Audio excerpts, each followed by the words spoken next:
ಹಿರಿಯರಾದ ಪ್ರಮೋದ್ ಹೆಗಡೆಯವರೇ, ಸಭೆಯಲ್ಲಿ ಆಸೀನರಾದಂಥ ಎಲ್ಲ ಸಜ್ಜನ ಬಂಧು ಭಗಿನಿಯರೇ, ಯಾಕೆ ನಾನು ಪ್ರಮೋದ್ ಹೆಗಡೆಯವರು ಮೊದಲು ಮಾತಾಡಲಿ ಅಂತ ಹೇಳಿದೆ ಅನ್ನೋದು ಅವರು ಮಾತನ್ನು ಮುಗಿಸಿದಾಗ ನಿಮಗೆಲ್ಲ ಅರ್ಥ ಆಗಿರಬಹುದು ಅಂತ ಭಾವಿಸ್ತೇನೆ.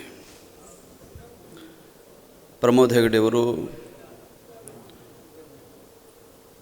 ಅತ್ಯಂತ ಆಳವಾದಂತಹ ಜೀವನಾನುಭವವನ್ನು ಹೊಂದಿದಂಥವರು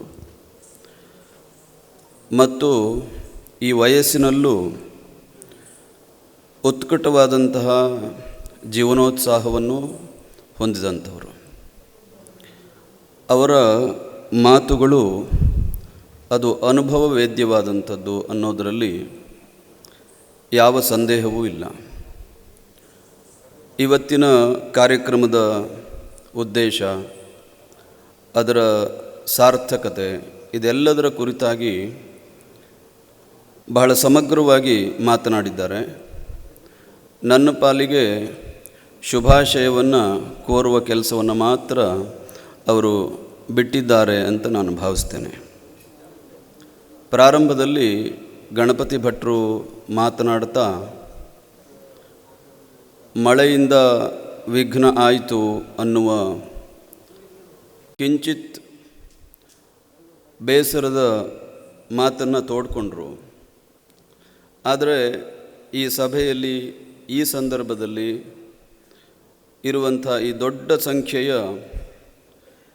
ಯಲ್ಲಾಪುರದ ಪ್ರಬುದ್ಧರ ಈ ಗಣವನ್ನು ನೋಡಿದಾಗ ಇದು ಶುಭಾರಂಭವೂ ಆಗಿರಬಹುದು ಅಂತ ನನಗೆ ತೋರ್ತಾ ಇದೆ. ಅದನ್ನು ನೀವೆಲ್ಲರೂ ಚಪ್ಪಾಳೆಯ ಮೂಲಕ ಅನುಮೋದಿಸ್ತೀರಿ ಅಂತ ನಾನು ಭಾವಿಸ್ತೇನೆ. ಮಳೆ ಅಶುಭದ ಸೂಚನೆ ಅಲ್ಲ ಅನ್ನೋದು ಪ್ರಾಜ್ಞರ ಅನುಭವ, ಶುಭ ಸೂಚನೆ ಅಂತ. ಕೊಲಿಬೇಣ ಗಣಪತಿ ಭಟ್ರು ಮತ್ತು ಅವರ ಸಂಗಡಿಗರು ಅವರ ಬಿಡುವಿಲ್ಲದ ಚಟುವಟಿಕೆಗಳ ನಡುವೆ ಅಹರ್ನಿಶಿ 10 ಚಟುವಟಿಕೆಗಳನ್ನು ನಡೆಸ್ತಾ ಇದ್ದಾರೆ. ಇನ್ನೊಂದು ಹೊಸ ಚಟುವಟಿಕೆಯನ್ನು ಪ್ರಾರಂಭ ಮಾಡಿದ್ದಾರೆ. ನನಗೆ 2 ವರ್ಷದ ಹಿಂದೆ ಅಂಕೋಲಾದಲ್ಲಿ ನಮ್ಮದೇ ನರ್ಸಿಂಗ್ ಕಾಲೇಜಿನ ಪದವಿ ಪ್ರದಾನ ಸಮಾರಂಭದಲ್ಲಿ ಹಿರಿಯರೊಬ್ಬರು ಆಡಿದಂಥ ಮಾತು, ವೈದ್ಯಕೀಯ ವೃತ್ತಿಯಲ್ಲಿ ಸುಮಾರು 45 ವರ್ಷಗಳ ಅನುಭವವನ್ನು ಹೊಂದಿದಂಥ ಒಬ್ಬ ಹಿರಿಯರು ಹೇಳಿದಂಥ ಮಾತು. ಸದಾಕಾಲ ನಾವೆಲ್ಲರೂ ಕೂಡ ಅದನ್ನು ನೆನಪಿನಲ್ಲಿ ಇಟ್ಕೊಳ್ಬೇಕು ಮತ್ತು ಪ್ರತಿ ಕ್ಷಣವೂ ನಾವು ಮಾಡುವ ಕೆಲಸ, ನಮ್ಮ ಚಟುವಟಿಕೆ, ಆಲೋಚನೆ, ಇದೆಲ್ಲದರ ಸಂದರ್ಭದಲ್ಲಿ ಆ ಮಾತನ್ನು ನಾವು ನೆನಪಿನಲ್ಲಿ ಇಟ್ಕೊಳ್ಬೇಕು ಅನ್ನುವ ಕಾರಣಕ್ಕೋಸ್ಕರ ನಾನು ಮತ್ತೊಮ್ಮೆ ಇಲ್ಲಿ ಅದನ್ನು ಪ್ರಸ್ತಾಪ ಮಾಡ್ತಾ ಇದ್ದೇನೆ.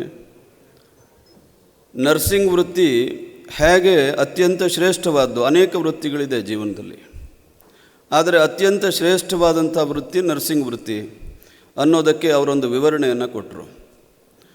ನಾವು ಯಾವುದೋ ಮನೆಯಲ್ಲಿ ಹುಟ್ಟುತ್ತೇವೆ, ಸುಖದಲ್ಲೋ ಕಷ್ಟದಲ್ಲೋ ಹುಟ್ಟುತ್ತೇವೆ. ನಾವು ನಮ್ಮದು ಅನ್ನುವಂಥ ಮೋಹವನ್ನು ಬೆಳೆಸ್ಕೊಳ್ತಾ ಹೋಗ್ತೇವೆ. ಅಣ್ಣ ತಮ್ಮಂದಿರು, ಹೆಂಡತಿ, ಮಕ್ಕಳು, ತಂದೆ ತಾಯಿ, ಜೀವನದ ಎಲ್ಲ ಸುಖ ಸಂಪತ್ತುಗಳನ್ನು ನಾವು ಹೊಂದಬೇಕು ಅಂತ ಭಾವಿಸ್ತೇವೆ.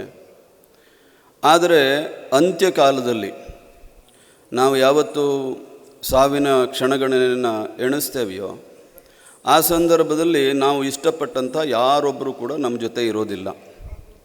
ಆ ಸಂದರ್ಭದಲ್ಲಿ 4 ಗೋಡೆಗಳ ನಡುವೆ, ಯಂತ್ರಗಳ ಸಪ್ಪಳದ ನಡುವೆ ನಮ್ಮ ಜೊತೆ ಇರುವಂಥವ್ರು ಯಾರು ಅಂತಂದರೆ ಇದೇ ನರ್ಸ್ಗಳು ಅಂತ.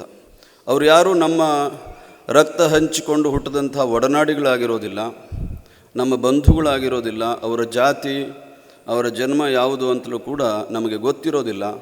ಆದರೆ ಆಪದ್ಬಾಂಧವರಾಗಿ ಕೊನೆಯ ಕ್ಷಣದಲ್ಲಿ ಅವರು ನಮ್ಮ ಜೊತೆ ಇರ್ತಾರೆ ಅಂತ. ಇದಕ್ಕೆ ಭಗವಂತನ ಸೃಷ್ಟಿ ಮತ್ತು ಮನುಷ್ಯ ಸದಾ ಮತ್ತೊಬ್ಬರ ಮೇಲೆ ಅವಲಂಬಿತನಾಗಿಯೇ ಪ್ರತಿ ಕ್ಷಣದಲ್ಲಿ ಅಂದ್ಕೊಳ್ತೇವೆ ನಾವು, ಈ ಮುಂದಿನ ಕ್ಷಣದಲ್ಲಿ ನಾನು ಸ್ವತಂತ್ರ ಆಗಬೇಕು ಅಂತ. ಆದರೆ ಆ ಕ್ಷಣದಲ್ಲಿ ಮತ್ತೊಂದು ಪರತಂತ್ರಕ್ಕೆ ನಾವು ಜಾರಿರ್ತೇವೆ. ಹಾಗಾಗಿ ಎಷ್ಟೇ ನಾವು ಶ್ರೀಮಂತರಾಗಿರಲಿ, ಎಷ್ಟೇ ಅನುಕೂಲಸ್ಥರಾಗಿರಲಿ, ಕೊನೆಗೆ ನಾವು ಪರಾವಲಂಬಿಗಳಾಗಿಯೇ ಹುಟ್ಟಿದಾಗಲೂ ಪರಾವಲಂಬಿಗಳು, ಸಾಯುವಾಗಲೂ ಪರಾವಲಂಬಿಗಳು. ನಡುವೆ ಮಾತ್ರ ನಾವು ಇದನ್ನು ಮರೆತಿರ್ತೇವೆ. ಅನೇಕ ಗೊತ್ತಿದ್ದೋ ಗೊತ್ತಿಲ್ಲದೆಯೋ ಮಾಡಬಾರದಂತಹ ಚಟುವಟಿಕೆಯನ್ನು, ಕೆಲಸವನ್ನು, ಆಲೋಚನೆಯನ್ನು ಮಾಡಿರ್ತೇವೆ. ಈ ಸತ್ಯ ಅರಿತರೆ ಗಣಪತಿ ಭಟ್ರು ಮತ್ತು ದತ್ತ ಭಟ್ರು ಇವತ್ತು ಯಾವ ಕೆಲಸಕ್ಕೆ ಉದ್ಯುಕ್ತರಾಗಿದ್ದಾರೆ ಅದು ಎಷ್ಟು ಪವಿತ್ರವಾದ್ದು ಮತ್ತು ಎಷ್ಟು ಅನಿವಾರ್ಯವಾದ್ದು ಅಂತ ನಮಗೆ ಅರ್ಥ ಆಗ್ತದೆ. ಹಾಗಾಗಿ ಅವರ ಕೆಲಸದಲ್ಲಿ ನಾವೆಲ್ಲರೂ ಕೂಡ ಕೈ ಜೋಡಿಸಬೇಕು. ಅದು ಹಣದ ರೂಪದಲ್ಲಿರಬಹುದು, ಒಳ್ಳೆಯ ಮಾತಿನ ರೂಪದಲ್ಲಿರಬಹುದು. ಈ ರೀತಿಯಾದಂಥ ಮನರಂಜನೆ ನೋಡೋದಕ್ಕೆ ಬರ್ತೇವೆ. ಆದರೆ ಅದರ ಹಿಂದೆ ಎಷ್ಟು ದೊಡ್ಡ ಒಂದು ಉದಾತ್ತವಾದಂಥ ಚಿಂತನೆ ಇದೆ. ಈ ಸಮಾಜವನ್ನು ಕಟ್ಟುವಂತಹ ಅನೇಕರಿಗೆ ಅನೇಕ ರೀತಿಯಾದಂಥ ಕೊರತೆಗಳಿರುತ್ತೆ. ಇವತ್ತು ಹಣವಂತನಿಗೂ ಕೊರತೆ ಇರುತ್ತೆ, ಹಣ ಇಲ್ಲದೆ ಹೋದವನಿಗೂ ಕೊರತೆ ಇರುತ್ತೆ. ಅವರು ಆ ಎರಡೂ ಕೊರತೆಗಳನ್ನು ತುಂಬುವಂತಹ ಹೊಣೆಗಾರಿಕೆ ಈ ಸಮಾಜದ್ದು, ಈ ಸಮಾಜದಲ್ಲಿ ಹುಟ್ಟಿದಂತಹ ನಮ್ಮೆಲ್ಲರದ್ದು ಅಂತ ಆ ಸಂದೇಶಕ್ಕೋಸ್ಕರ ಈ ಕಾರ್ಯಕ್ರಮವನ್ನು ಆಯೋಜನೆ ಮಾಡಿದ್ದಾರೆ.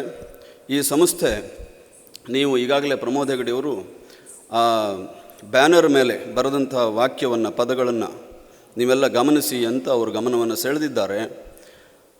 ಆ ಒಂದು ಉದಾತ್ತ ಚಿಂತನೆ ನಿಜವಾಗಲೂ ಸಾಕಾರ ಆಗಲಿ. ಯಲ್ಲಾಪುರದಲ್ಲಿರ್ತಕ್ಕಂಥ ಸುತ್ತಮುತ್ತಲಿನ ಅಶಕ್ತರಿಗೆ, ಯಾರಿಗೆ ಯಾವೆಲ್ಲ ಕೊರತೆ ಇದೆಯೋ ಅದನ್ನು ತುಂಬುವಂತಹ ಮಹತ್ ಕಾರ್ಯಕ್ಕೆ ಇವತ್ತಿನ ಈ ಶುಭಾರಂಭ ಸಾರ್ಥಕ ಆಗಲಿ, ಕಾರಣ ಆಗಲಿ ಅಂತ ಹಾರೈಸಿ, ನನಗೆ ಸಂಪೂರ್ಣ ವಿಶ್ವಾಸ ಇದೆ ಗಣಪತಿ ಭಟ್ರು ಕಾಯ ವಾಚ ಮನಸ ಯಾವುದೇ ಕೆಲಸವನ್ನು ಅತ್ಯಂತ ಶ್ರದ್ಧೆಯಿಂದ ಮತ್ತು ಉದಾತ್ತ ಚಿಂತನೆಯಿಂದಲೇ ಮಾಡುವಂಥವ್ರು. ಇವತ್ತಿನ ವೈದಿಕ ವೃತ್ತಿಯಲ್ಲಿರ್ತಕ್ಕಂತಹ ಯುವಕರಿಗೆ ನಿಜವಾಗಲೂ ಗಣಪತಿ ಭಟ್ರು ಒಬ್ಬ ಆದರ್ಶಪ್ರಾಯವಾದಂತಹ ಒಬ್ಬ ವೈದಿಕ ವೃತ್ತಿಯಲ್ಲಿ ತೊಡಗದಂತಹ ವೇದ ವಿದ್ವಾಂಸರು ಅನ್ನೋದರಲ್ಲಿ ಯಾವ ಅನುಮಾನವೂ ಇಲ್ಲ. ವೈದಿಕ ವೃತ್ತಿ ಅದು ಸ್ವಂತಕ್ಕಲ್ಲ, ಅದನ್ನು ಈ ರಾಷ್ಟ್ರ ನಿರ್ಮಾಣಕ್ಕೋಸ್ಕರ, ರಾಷ್ಟ್ರವನ್ನು ಕಟ್ಟುವುದಕ್ಕೋಸ್ಕರ ಮತ್ತು ಜನಜಾಗೃತಿಗೋಸ್ಕರ ಮಾಡುವಂಥದ್ದು ಅಂತ ತಿಳಿದುಕೊಂಡಂಥ ಕೆಲವು ವ್ಯಕ್ತಿಗಳಲ್ಲಿ ಗಣಪತಿ ಭಟ್ರು ಮುಂಚೂಣಿಯಲ್ಲಿ ನಿಲ್ತಾರೆ. ಇಂಥವರ ಸಂಖ್ಯೆ ಜಾಸ್ತಿ ಆದಾಗ, ಹೆಚ್ಚಾದಾಗ ಅವರ ಉದ್ದೇಶದ ಈಡೇರಿಕೆ ಆಗ್ತದೆ ಅಂತ ಭಾವಿಸಿ ನಿಮ್ಮೆಲ್ಲರ ಪರವಾಗಿ ಇಲ್ಲಿ 2 ಮಾತುಗಳನ್ನು ಆಡಿ ಶುಭಾಶಯವನ್ನು ಕೋರೋದಕ್ಕೆ ಅವಕಾಶವನ್ನು ಮಾಡಿಕೊಟ್ಟಿದ್ದಾರೆ. ನಿಮಗೆ ಹೇಳೋದಲ್ಲ, ನಾನು ಈಗಾಗಲೇ ಗಣಪತಿ ಭಟ್ರಿಗೆ ಹೇಳಿದ್ದೇನೆ, ನಾನು ಸಂಪೂರ್ಣವಾಗಿ ಅವರ ಚಟುವಟಿಕೆಯಲ್ಲಿ ಏನೆಲ್ಲ ಅವಶ್ಯಕತೆ ಇದೆಯೋ, ಏನೆಲ್ಲ ಸಾಧ್ಯ ಇದೆಯೋ ಆ ರೀತಿಯಲ್ಲಿ ಕೈ ಜೋಡಿಸ್ತೇನೆ ಅನ್ನುವಂಥ ಮಾತನ್ನು ಹೇಳಿ ಎಲ್ರಿಗೂ ವಂದಿಸಿ ನಮ್ಮ ಮಾತುಗಳಿಗೆ ವಿರಾಮ ಹೇಳ್ತೇನೆ. ನಮಸ್ಕಾರ.